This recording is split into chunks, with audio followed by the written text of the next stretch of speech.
You are live on Newsfile. It's on Joy 99.7 FM, also on the Joy News channel on Multi TV. Keep your messages coming. I'll share it with the rest of the world. And on a quick point, just been sent a message from the Vice President's office, by the way, Suhini, on the matter that you quoted from Twitter. The Vice President's office says that the Twitter account is fake. Oh, goodness. And does not belong to the VIP. He says he never made any such statement. So that is the position from the office of the Vice President. Is that dishonesty at that level? But that's a position. I'm just reading. Subject to verification. They said the said Twitter. I'm just reading. The said Twitter account is fake and does not belong to the VIP. We never made any such statement. That's from the Vice President's office on the question of whether he said they would develop Ghana without borrowing. Okay, so there's a very controversial subject that emerged, and for the very first time, I haven't had that before. The University of Ghana was pitched quite firmly against the entire parliament. There was a whole debate on the research that they've done, and the speaker himself was upset about it. So what did they actually do that really upset the members of parliament? And I'm sure you have followed the discussion throughout the week about the survey they did about the performance of members of parliament, and it found some of the controversial findings. 49.5% of Ghanaians will vote out their members of parliament. Also found the majority of respondents, representing 46.7%, do not want their incumbent MPs to contest in the 2020 general elections, while 42.4% want their MPs to contest, with 10.9% still undecided. That's even a huge number there to interrogate. I mean, both the MPP and the NDC, across board really, the MPs weren't performing as well as the constituents would expect, and therefore there is a sense that if we vote today, we're probably going to lose like 180 of the incumbent MPs. That is a shocking figure, and no wonder the members of parliament were very upset with it. We're going to have that discussion. I've just been joined by one of the researchers from the University of Ghana Political Science Department, Alex Ketre Frempong. I'm grateful that you could join us on this conversation. Thank you. Apart from Odikro, that does purely MPs, it assesses the MPs' attendance and their level of contribution. We haven't had any research like this that goes to the constituencies, and your sample size was huge, 27,000 plus. 500. That's huge. From every, you selected 5 electoral areas from 20 respondents. Okay, let's start from there because your methodology has been questioned. The speaker says they question your methodology. So tell us what your methodology was. How did you arrive at these figures? Thank you, Evans. I'm pleased to be here since election day 2016. Yes. And let me make one or two clarifications before I come to my methodology. Okay. The very first one is that this research is not the whole of political science projects. In previous times, we had projects which was for the department. But this one is by a team of lecturers in the department with the support of Conrad Andrew Foundation, who have been doing this. We did it 2016 before the election. We have looked at Akufo-Addo's first year, and we have looked at the second year. So this is about the 4th that we are doing. Let me also say that we know the roles of MPs. We know that MPs have a lot of things to do as lawmakers. They have deliberative functions on all national issues. They have oversight issues. They control the press and all that. And these, they do both at the committee level and the plenaries. I can even extend it to say that they have even international responsibilities now in ECOWAS and Africa Parliament. But I also think nobody would deny that they don't have constituency functions as our representatives. You just mentioned Odikru had focused on their work in Parliament. And we decided to look at their work in their constituencies. Okay. So the focus of our work was what the voters say about the constituency functions of MPs. So we were just looking at that aspect and not all functions of the MP. We have to be clear about that.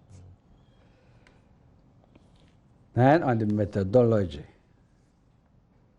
we thought through and said, if you do it for a few constituencies. But just for clarity on the first one. Yes. So you're looking at what the MP's function is in the constituency. Consistency. Purely from the point of view of their constituents. Exactly. It was an opinion poll. Opinion poll, yes. Asking them their opinions of how far their MPs have performed over the 2.5 years. Okay. So to some extent, the people themselves set their own parameters. I mean, so what they tell you is what you report. Exactly. Okay. So we are not putting anything apart from what they said. So that's an important clarity. What they tell you is what they told you is what you've reported. All that we did is to calculate the percentages and so on of what they said. Okay. On the methodology, all the 275, we sent people through all of them. We took 5 electoral areas in each constituency, except I think 2 constituencies in Accra, which has less than 5. And in choosing the electoral areas, we went picking from the hat. We list the name of all the electoral areas and pick 5 of them. And in each... Which is the proper research method, by the way. For those of you who think, how can you be choosing from the hat? How is that? It's a process that is used in research. It's good on another platform. People were saying, maybe you pick from my enemy area and all that. Yeah. We didn't want to bring all those controversies. But this is random. So we did this one randomly. Yeah. So it could be your stronghold also. That was what we did. And for each of them, 20 respondents, each electoral area. So 100 for each constituency. And when they got there, we asked them to interview every 5th household. Okay. So that you don't just sit in one household and do that. So that is was the methodology we went through, and I think it's as scientific as possible. When we come to the... What was the margin of error? I can't tell you quickly. Osman should have told me that. Okay. Because that's important. Yes. Judging how our research is. Okay. So it would be good that if the doctors listening to send you a note. So that I will clarify that. Yes. So if you look at the demographics, it's male, female, 53.5, 46.5. You assume, why do we have more females, but it's like this. But we all know that if you go to any house, the woman will tell you, wait for my husband. So to get 53% male and 46 is not too bad. And in other areas, age, religion, and so on, they actually match with the national statistics. In terms of educational background, 19% say they have never been to school. And we have all the others, right down to about 5.6 for those who have university degrees. There also, somebody has suggested we should have interviewed enlightened people, and we were wondering what that meant. So in brief, this was the methodology. So you had the members of parliament this week. The Speaker of Parliament says, what you measured is not what the MPs do. In fact, he suggested, and he demanded, in fact, the minority leader even suggested there's a committee that should be formed to work with you in agreeing on what to measure, and that you should measure what the Constitution say they do. And that what you did was inciting the public against the constituents, going to measure things like development, and when they don't do that. What's your reaction to that? I'm wondering whether constituency services is not one of the core duties of a representative. But does that include development? And what we did here is about constituency services. And you agree with me that the MPs, as we will come to very soon, themselves promised some of these things. True. It is 8.7% of them who were told made promises in the course of the campaign. This is what the constituents told you, Told that they us. had their MPs know. Yes. And they mentioned provision of water, road construction, and the rest of it. So, to tell me it is not part, they have always been saying they are not development agents and all that. So that was the reason why we wanted to ask if they were making promises and so on. We also, in the course of what the MPs does in the constituency, majority of them said they are advocates for development. So maybe they were not expecting them to do it all by themselves. But advocate for it to be done. Advocate for it. And that is what the constituents told you. Yes. So that is interesting. So it's not true that the constituents told you that they expect their MPs to actually be building the roads, But they should be advocating for the roads to be done. Yes. Those are two different things. The impression you get from Parliament and the concern is that, oh, but what you want to measure, we are not development agents. And that But I've told you, I don't agree. Okay. Because it is part of what? Constituency services. Okay. And if people were already developed and they don't need those specific things, then maybe they will not ask for that. But if you take our system, that is an important part of what they need. And I've already also explained that they said in the course of the campaign, they made promises. But when we asked them, what do you think is the rule? In fact, it was the first thing we asked. And they said they should be advocates for development projects before we came to promises. And they said they did make them. In the course of our dissemination, the MPs who were there told us that, no, they didn't make those promises personally, but that was what was in their manifestos. And that if their party came to power, they were going to do those things. So our problem was that, is that how you explain it to your constituents? And I think if they had said, when our party comes to power, maybe the responses will be the same.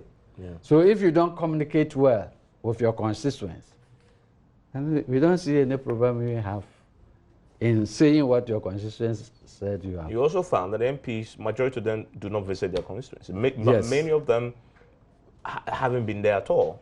Some haven't been there at all. But there are a few who are there, Yeah. monthly, 2 months, 3 months, and so on. Yeah. And some, like we have said before, said they haven't seen their MPs since They won. they won. But in the course of the campaign, they came to their villages, however remote they were, and that sort of thing. Sweeney, Tamale North, have you seen your bid in the survey? How did you perform? Because I know they assess individual MPs.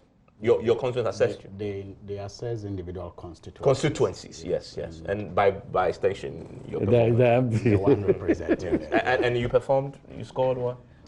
I don't think that is important. I know I didn't score badly. You've seen it, let's say. I've seen it. But you didn't publish that. Did you publish that? It's about 70%. But you see, that shouldn't. We shouldn't. Let me clarify something. Yeah. Did you publish that aspect of the individual assessment? I'm told you didn't. No, they didn't. They didn't What publish it. happened? Yeah, but you know, so how Evans. did the MPs, just because he did the thing, so Yeah, let me sorry. come. I agree. Explain that. You didn't publish that. So how did that get in the public domain and MPs know? I don't know. I can't tell you. So why didn't you publish that though? We had felt that after the dissemination and we have raised some of these issues, the MPs will come and we will give them the details. Okay, privately. The details of their constituencies. Privately. In fact, privately. The idea was that we were not going to crucify anybody. Public. But these are the things we have seen.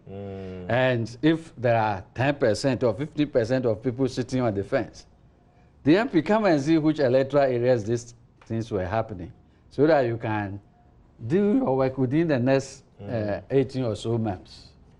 Did you get to give it to them privately? We told those who were there that they Okay. could see us for all the details. Apart from the statistical ones, we also have qualitative data and all that. So a lot of information, which in fact, if we were going to do all that for that workshop, we wouldn't have finished. Okay. So that was what we tried to give the national averages and the regional averages. Okay. And hoping that anybody who wanted, and right there, people were asking for their own details and so on. Okay. So, how do you get yours? Well, through my sources. That's all. You know, but Evans, before I look at this matter, you read a text message earlier. I am scandalized on the denial by the Vice President office. I am scandalized that we want to, you know, stoop. See, you made the point. You made the point. I think that I'm inviting, let's move on. Let's move on. No, we can't move on. I am challenging you in the media. I'm challenging our tech geeks to settle this matter. So that's for later. But let's deal with this. I just want to throw that challenge. You made the point. They've come back and said that is not indeed he said so. So let's look at the research. You can understand why Parliament is uncomfortable with these reports, and you can understand why the Speaker had to communicate the way he did on behalf of Parliament, because so to speak, he's the embodiment of Parliament as we sit today. And when we see, you know, independent intellectual work, that also has the tendency of scapegoating MPs and, for that matter, Parliament. It is important that we raise it. I mean, we work with information in the House, and so we cannot be against research as parliamentarians. But we will wish, as the Speaker communicated, that some of these, you know, reports also factor in the unique position that Parliament holds, like when Dr. Raymond Atuguba did his research on the judiciary. For the preservation of the image of the judiciary and others, it was, you know, the report was carefully, you know, discussed and released in such a way was it released? Well, it wasn't released. Thank you. It wasn't released, but it was carefully discussed. But the problem with that is that he told us what his findings, conclusions were, and didn't disclose the methodology as we've seen. So it couldn't be tested against the scientific paradigm. But you see, I'm saying there are reasons why some of these things, even when you carry out research, because of maybe the institution and the role it played, you don't want to put it in a certain light. Except because it's Parliament, that's just an example. And you represent us. I agree. Just on that point. Just on that point. Because it's Parliament and you represent us. I feel like a cockroach in the court of men. I know, yes, you are. Can I move on? You are. Thank you. I mean, but you get the point, right? To be fair, I get the point you are making, but allow me to make. I don't disagree with you. If I end, you realize that I don't disagree with you at all. But I am saying that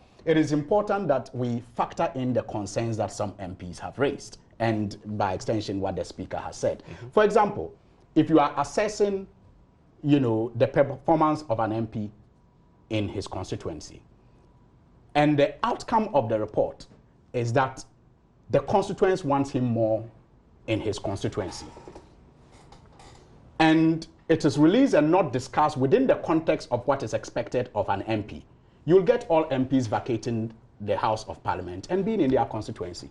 It can be done. It can be done. You see, MPs will be, when you are not also in Parliament, Odikro and what is the name, Africa Watch, will also rate you as an absentee parliamentarian. So it is a tightrope that MPs are walking. And so we expect that some of this research will help us, you know, work it better, but not scapegoat us. For example, when I talk about scapegoating, when I looked through the report, there's a portion where questions are asked about whether the MP respects the district chief executive, whether the MP respects the assemblyman, whether the MP respects the chief. That, for me, sounds like an attempt to scapegoat an MP. Why don't you ask, for example, if they have cordial relationship? Is it to say that it is the MP who should respect? But they are assessing. Yeah, so you are assessing your work. No, but you are assessing. Once, if they say they don't have a cordial relationship, you can then do that analysis and find out who is the cause of it. Because an MP may not be respecting a DCE, and it's not his fault. But once you put the question there, the assumption of the constituents is that it is for the MP to respect the DCE. So you kind of put the MP in a very bad light, that even when he is uncomfortable with what is happening in his constituency, the constituents expect him to respect the DCE. So I'm saying some of these things can make MPs feel uncomfortable. When I see a question like that being asked about why, I mean, the question could have just been, do they have a cordial relationship? And then based on that, that is the quantitative part of it. Then if you want to go into the qualitative assessment of it, you can find out why they don't have a cordial relationship. And these are some of the things that I noticed some people had problems with. Then again, for me, like I said, I love research. I love research because, you see, research gives you a basis to act. Whether you agree with it or not, it gives you a basis to act. So I am not one who, will pick a research report and just dismiss it on the basis of its findings. I will want to act to prove that the findings are wrong. Or I will want to act to prove that the findings are correct. So personally, I love research.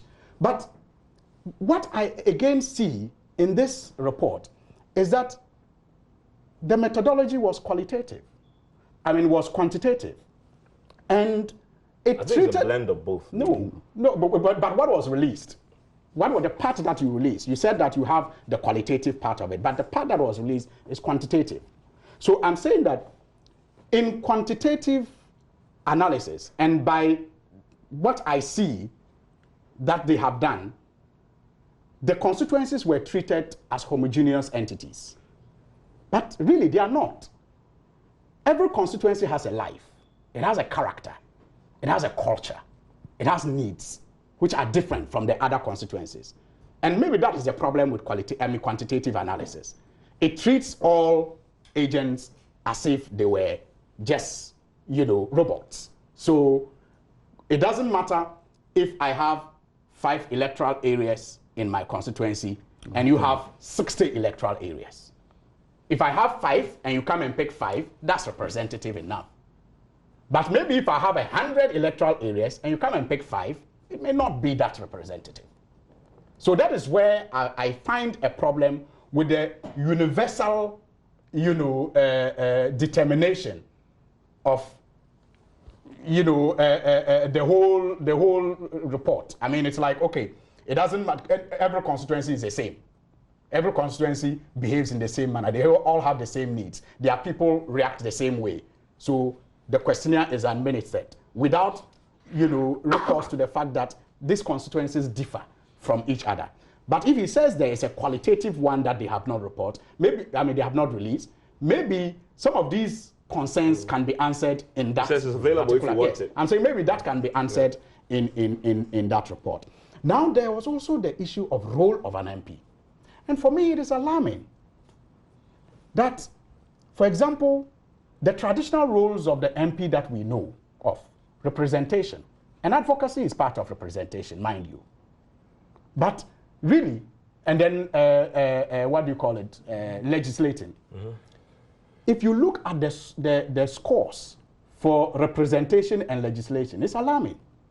It shows a certain lack of knowledge, which should not necessarily be blamed on the way the MPs campaign alone.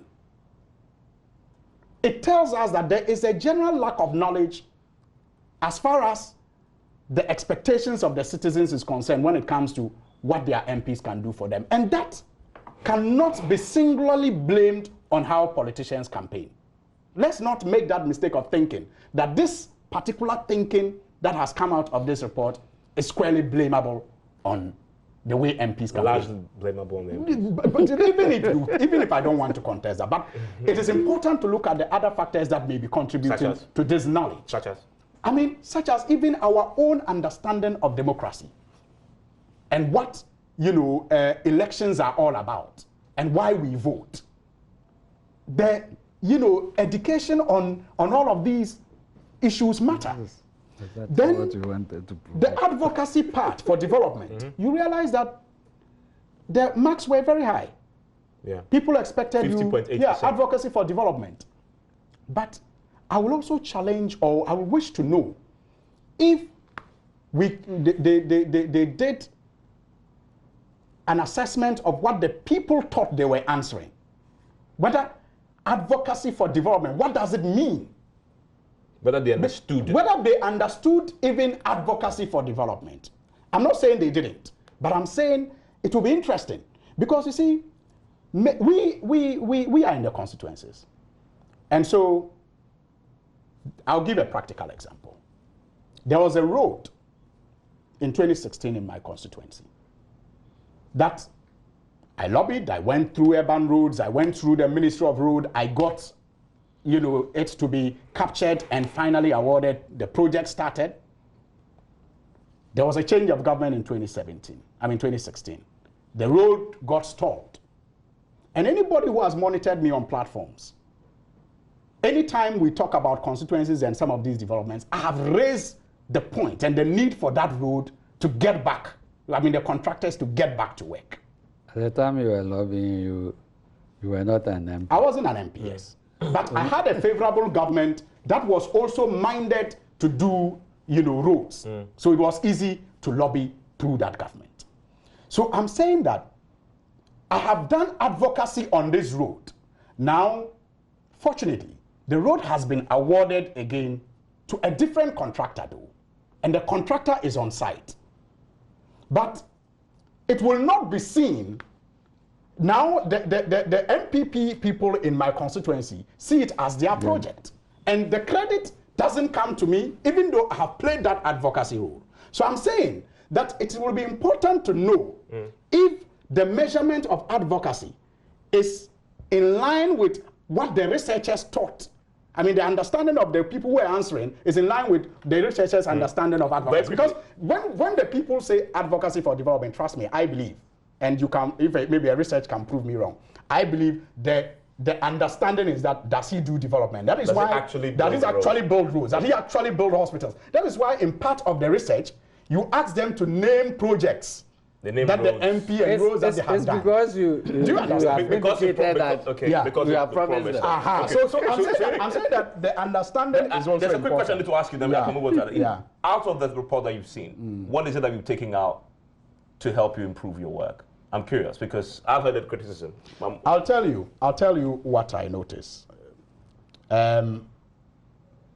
People, in Greater Accra, for example, it was reported that majority of the MPs don't visit their constituencies.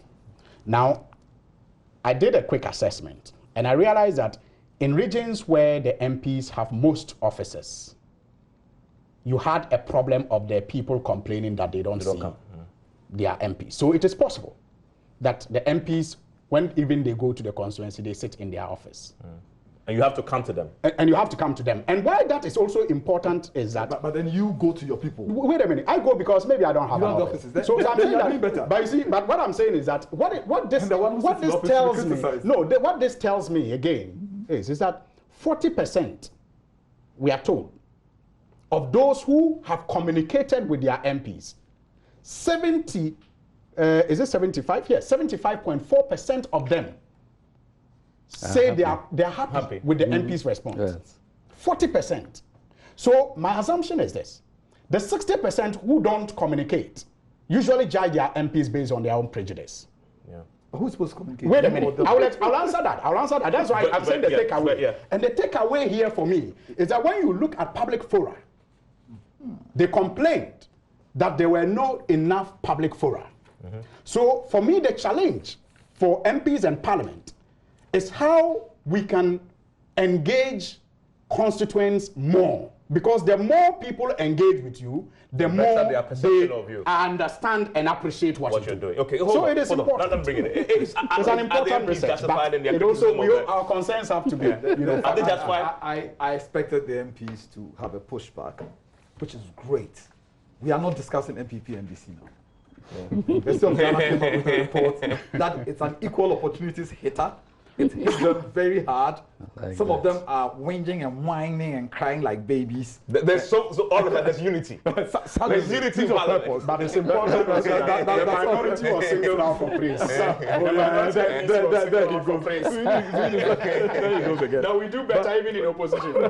No, actually, you do. Everybody does better in opposition. No. It is good that we have this takeaway. We are discussing it. We are criticizing the report. They are learning. They are listening to the criticisms. But suggestions like they should come and sit down with you for what? Agree on the parameters. No. Why? Are you the one hiring them? Are you the one determining for the researcher how to research? The researchers can't read the Constitution. Look, this is what's interesting. I'm pretty certain that Prof. Okwe has made you do research before. He was the first to let me do. I've been a student for a long time. I was a student too. So when you talk about inciting the people, this is research. They cannot sit with Parliament for Parliament to tell them which questions to ask. It's an opinion poll. It is the research. No. Let me say. It's a research. Oh no. I allow. Please, butting when you like. I like that. No, I just wanted to say that is not what we are saying. We're saying that it's important we also understand. Inciting. No. You all don't speak with one voice. But anyway, you're inciting the people. Yeah. They went to ask questions, and the people responded. How is that incitement?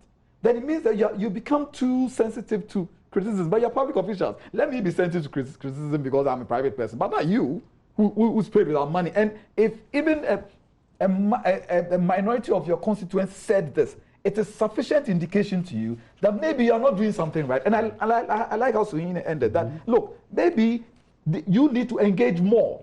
Don't go and sit in your constituency office. The only people who come to your constituency office are your foot soldiers and the party people. True. The people across the aisle whose votes you need to carry the majority will not come to your constituency office. I don't know where the constituency office. Meanwhile, when it's election time, you come to our house, right? So come to us. Now, you said that they should look at what the Constitution says. Well, there's a fundamental question. Is the MP a development agent? Did you come to me campaigning that send me to Parliament because I am such a great legislator that I'm going to make laws? Or when you came to my house, I said, I don't like the state of the road. They said, vote for me and let me do something about it. So you sell yourself as a development agent. In fact, you sell yourself as the only development agent. You say that the District Assembly's Common Fund, I'm going to use it to do X, Y, Z. When you are assessed on what you said you do, suddenly you say you are not a development agent and that you are just a legislator. You are there to pass laws.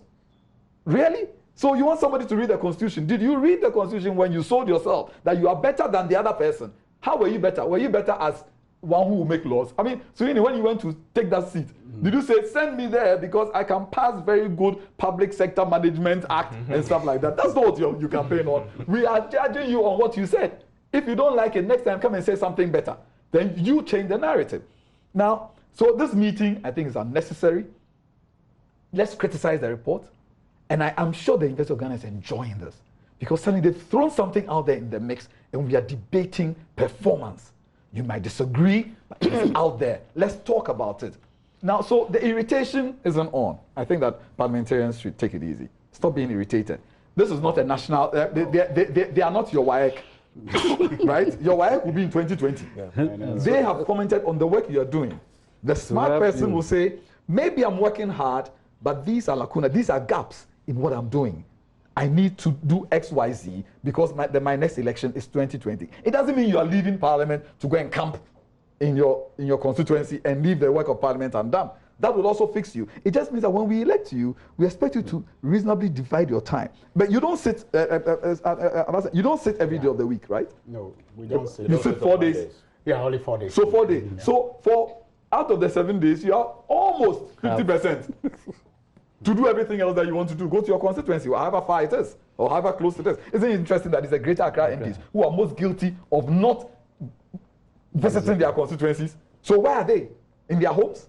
So you only work 4 days a week, apart from, there's committee work and everything. Not just that. You go on vacation. Their consistencies. Our MPs go on long vacation as if they are students. Christmas, they go on break. Easter, they go on break. Then they have long vacation where there's no parliamentary sitting. What excuse do you have for not engaging with your people? So where do you spend the vacation? In the Seychelles? In England?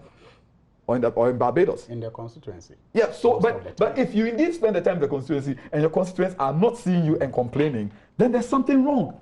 There's something fundamentally wrong. and you got to deal with it.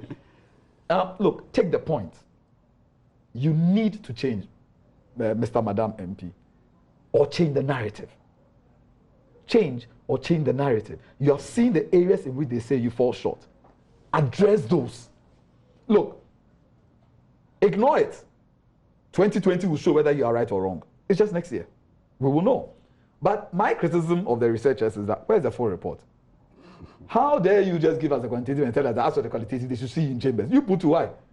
Put it out there. They don't want to shame anybody. No. But we are paying the MPs with hard-earned money. They are buying cars with our loans. They are eating our money. Those who want to contest in the constituencies actually pay people to do some of these qualitative. I agree. But if you've done it, publish it out. Put it out there. What are you afraid of? Why are we so? And you see, there's a problem. Everything in Ghana is an exam. Everything is house protocol. Ronaldo, Messi. S versus this. Put it out there. Let's know exactly what Chelsea, Man United. Well, I might say Chelsea, Barca.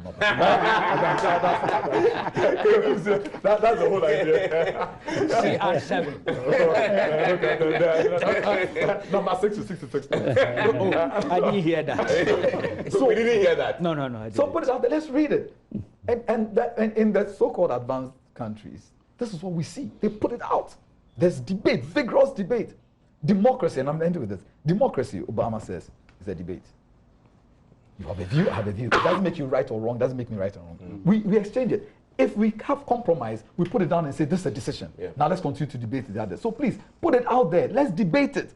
They are our servants. If you've done the work as the university, they're partly still on our subvention, then please, put it out. Let's all read it. And maybe, like you said, the qualitative would answer some of the questions we have on the numbers that you put out there. I would urge the political science department, put it out. Let's all read it. Kweku, is the speaker justified?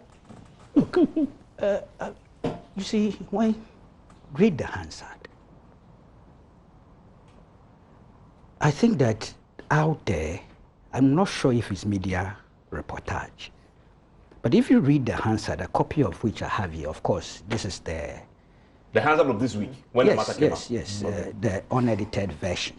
If you do your research, you are capable of, and the edited version is little difference. Sometimes there's the grammar, typo, and things. You will not get the impression that Parliament was up in arms. Exactly, that's the point it's here. I'm making.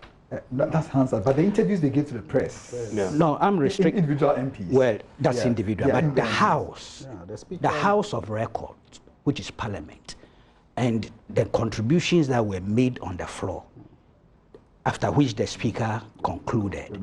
Honestly, you see a certain constructive critique and call for collaboration. Yeah. That is what is here in this Hansard. It's very healthy. Unfortunately for me, I didn't monitor what individual MPs said outside. Then it's in conflict. They went to town. That would be, you see, and negated all this. That I'm disappointed in that, but unfortunately I didn't hear. I didn't monitor any of those things. But I may, you see, you know the timing of this research is coming towards the primaries. NDC have theirs, I think, in July. I'm not blaming, no.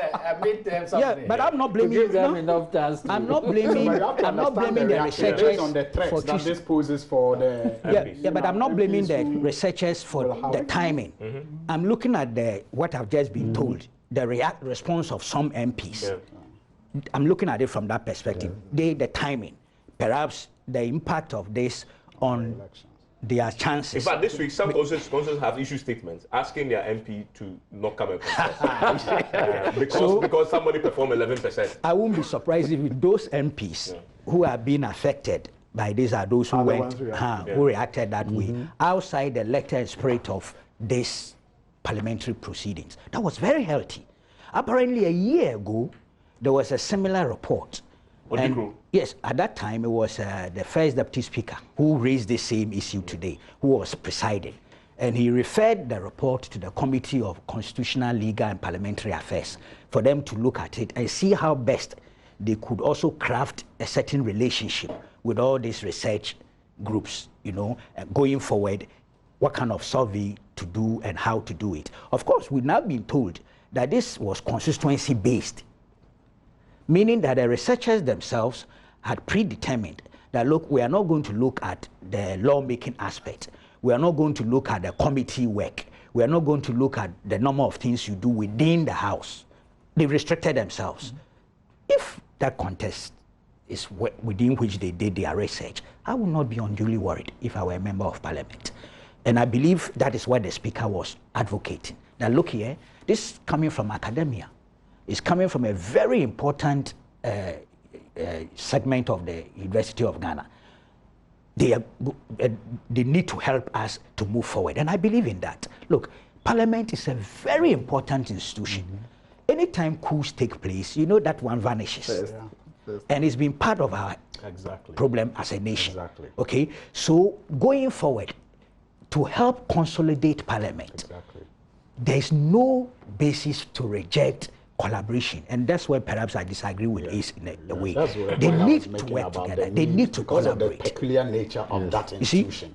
So that subsequently, the researchers could also do another research, this time based on the work in the House, the committee work, the lawmaking, and also bring that out. It helps to enhance people's understanding and education relative to these things. Of course, bodies like the NCC and all the rest also must make an input in telling the world, the public, what Parliament stands for. So I don't think we should really be unduly worried, except the MPs who feel affected because of the primaries pending. That I can understand them, but they have no basis to go out attacking the integrity of such research findings, in my candid opinion. They can take it in good faith, find out how best they would be able to work within their constituency, and maybe address the defects that have been put forward. I remember Professor Mills, then President Mills, advocating at the State of Nation address. This is 2012. I would read and explain.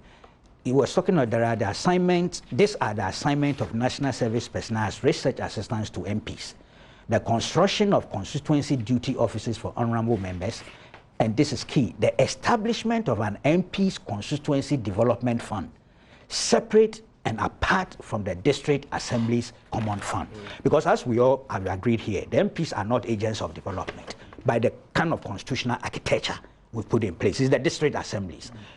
Unfortunately, they go out campaigning otherwise because, you see, they are campaigning on the party platform. The manifesto itself is selling that if we win elections, we will bring roads, hospitals, and things. So the MP, though an individual MP, not an agent of development, somehow is collaterally drawn into it, because that's what your party manifesto says, and the party is selling its manifesto to the electorate. That political culture, it's going to be very difficult to break for a very, very long time. But we can begin. If we have this thing that President Mills proposed, Constituency Development Fund, separate from the District Assembly Fund, because what goes to the District Assembly Fund, only a little is given to the MP. Even not physically, am I right? And it's reduced more now. It's capped now. It's capped. And I'm sure you don't receive it. You don't receive it. But you do projects with it. The assembly has to approve. Yes. Either we educate our people, conscientize them to the extent that they know the MP has absolutely nothing to do with development, or we rebuild or retune our architecture. That's the way I see it. I think that we have gone back and forth. Quick comment on some of the interesting findings about 180 MPs. But that was okay. That's an area where that's what it is. That's what it is. That's an area where all those who spoke, at least about 5 or 6, they appeared to be worried about, including the speaker. The issue of the assignment and not the research work. And to be fair, the speaker, this is what he said. He said, I will plead that we should understand these things because honorable members of parliament are representatives of the people so elected. To truth that they would leave the house en masse because of what somebody else has said is not fair to the institution of parliament or to the people's own representative power. In fact, it might, the operative word is might, it might be tantamount to incitement, and it is not fair. he wasn't really saying you were inciting the people. No, but he said might. In terms of, we just sat here, we were looking at tweets and things. So no, we were looking at Baumia and his boring and things, and we wanted precision. So in terms of interpretation, but you see, truly, because Parliament vanishes off the landscape when coups happen and things, we've not had a situation where, in terms of the rate of attrition, we haven't, elsewhere, you can have a legislator who had been there for about 40, 50 years. Yes. It comes with experience. It's not just a personal benefit we are looking at. It comes with solid experience in terms of how the House works, in terms of lawmaking and things. That's, of course, not the fault of the researchers. If 185 exit, it's not. But I think the MPs were in a situation where if people understood the dynamics of legislative work, that the parliamentarian doesn't work only in the constituency, but does other works that combine to make him an effective MP, perhaps they would not go out there and say, because this MP didn't visit on this occasion, or because I didn't see the road that was promised, then this MP must exit necessarily. In an instance where the minute you attack Mugabe, you're going to lose the election. Instead of saying that this experience that is benefiting the nation, then we will never get that accretion of experience. Thank you. Because after 2 terms, the people are saying, it is still politicians. They are public. That's all. That's right of the day. Sometimes it's not even the consensus who say that. The parties in their primaries, the party executive say, you've been there now. Let somebody. There's almost an arrangement that says they forget the rate of attrition then, because they want to come into the House. It's a very valid point. But you see, and I just want to stress the point that Ankweku makes, and it's based on something I said initially about the nature of Parliament. I mean, of the 3 arms of government, it is the most fragile as we speak. It is the youngest, so even though we are proud of our democracy and how well it is going, it is important that we protect it and help it grow, even as we criticize it to improve itself. And so those were some of the concerns that members raised about some of these reports and how those reports tend to cast that institution in light that can make it prone to attacks like it suffered in the past. And once the Parliament is gone, we are back to square one. And that is why, even as we want it to improve, our criticism must be geared towards strengthening it and not, demonizing it. And I think that that point has to be made. But once again, I think that our disappointment is if I don't reiterate the point that the report also concluded that minority members of Parliament are doing better in their constituencies, and I encourage them to continue to do more. And I think that even if we did an assessment of contributions on the floor, you will still get the same result. I'm sure you'll be disappointed. Let me have a go. I'll come to the last point, the point about a certain portion of the report being kept and MPs should contact them for it, only vindicates the point that they need to be cooperating. The speaker's point. No, don't do it to us. Okay. We understand the thing, but it's English. We can't say. Why are you hiding it? Why not? I would say that. Also address for me, all the things criticism we've had, is that going to lead to any improvement in the work or changes in the way you do definitely, any research work is not completely sacrosanct. Okay. Is there the admission that there's something there that you could have done better? No, definitely. Which aspect? Let's take even the sample size. Okay. If you had a larger sample size, 27,500, you wanted more? That's what I'm saying. The best one would have been to interview all the system. Which is that's what I'm saying. But the point I want to make is that because of the way some of the MPs were attacking because of their the rating and so on, some of the very good things that we brought up got lost. There were a whole lot of theories about some of us doing some people's bidding and so on. So, for example, it's Ghana for you. You cannot hold an opinion without being tasked. Some of the enjoy things that I said. The game. No, we have been doing it every time since 2016. We get this, so it's becoming normal.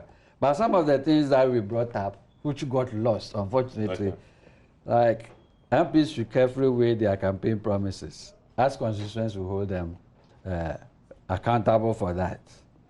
We raise issue about MPs, constituents being concerned about the MPs not seeing them and so on.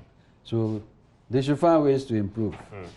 But my third point, and which I may elaborate a little, was that they must gauge the mood of their constituents in deciding whether or not to contest again. And I made the point here that in 2016, 50 incumbents lost their primaries, and 50 others lost the election. And from where I stand, looking at all these elections, sometimes you see a particular MP who had won by a margin of 40%, but gradually it's coming down. It is up to about 5%, and he still wants to go again.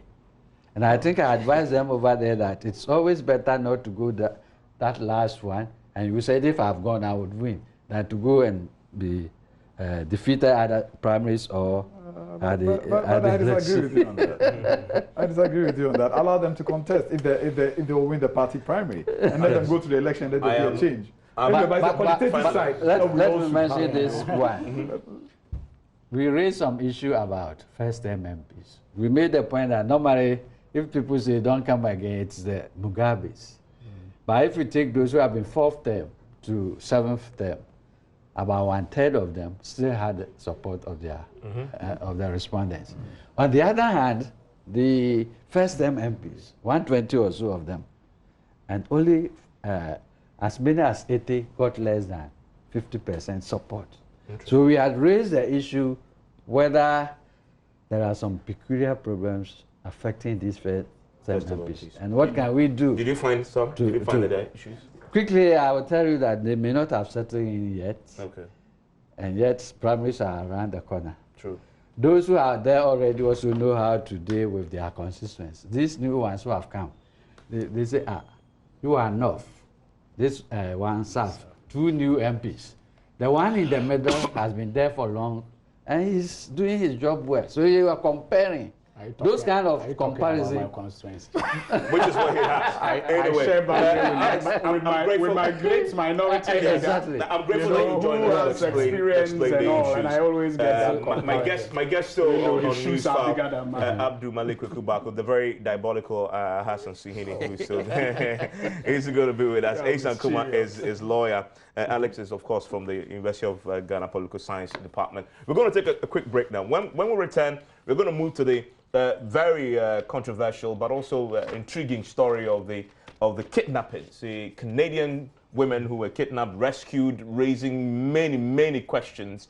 And then we'll tie that in with what happened with Samofo Sampofu, who himself is a suspect in the kidnapping investigations. Stay with us here on Newsfile. Yes, we are told not to.